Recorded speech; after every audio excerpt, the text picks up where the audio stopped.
Le Festival du livre africain de Marrakech se caractérise par une double programmation.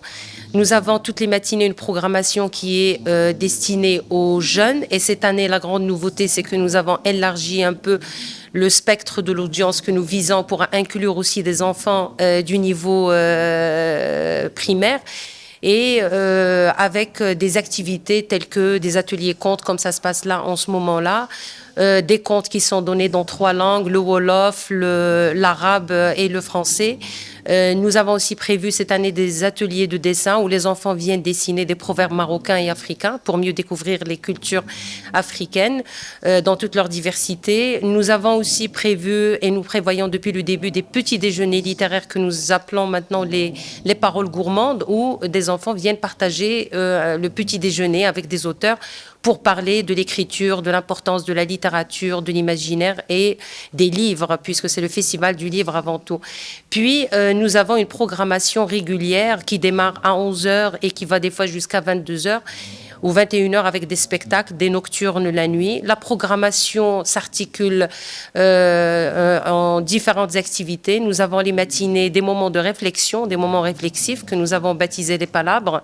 Et l'après-midi, nous avons des activités que nous avons appelées à livre ouvert, où nous interrogeons un peu les auteurs sur les secrets de la fabrication de leurs romans, sur la dimension esthétique, sur le choix des thématiques, et nous penchons sur sur l'actualité des auteurs, sur leurs dernières publications, avec des moments clés. La première journée, nous allons avoir une leçon inaugurale qui sera donnée par Madame Yannick Lahens, qui nous vient d'Haïti et qui, à partir des blessures d'Haïti, nous parle de l'humanité et du monde, ou des mondes de manière générale. Le lendemain, c'est-à-dire le vendredi 24, nous allons avoir aussi un moment très important avec le prix Nobel de littérature 2008, Jean-Marie Gustave Leclésio, qui va venir imaginer d'autres possibles avec nous.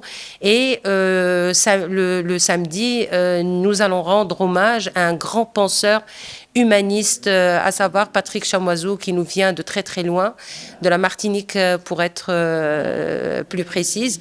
Et avec aussi des moments très poétiques, des moments de musique où le plaisir vient s'allier à la réflexion et à l'engagement, à la pensée engagée, avec les nocturnes bien entendu. Les gens parlent aujourd'hui d'un rendez-vous culturel incontournable dans le paysage culturel marocain et je dirais même continental. C'est un festival international, c'est un festival qui a voulu être un moment festif mais aussi un moment où se font une énonciation et une pensée très sérieuse des grands enjeux, des grands défis qui se posent au continent africain, mais nous dépassons les frontières du continent pour aller penser un peu les maux du monde entier que nous avons tous en partage et de la planète Terre que nous avons en partage.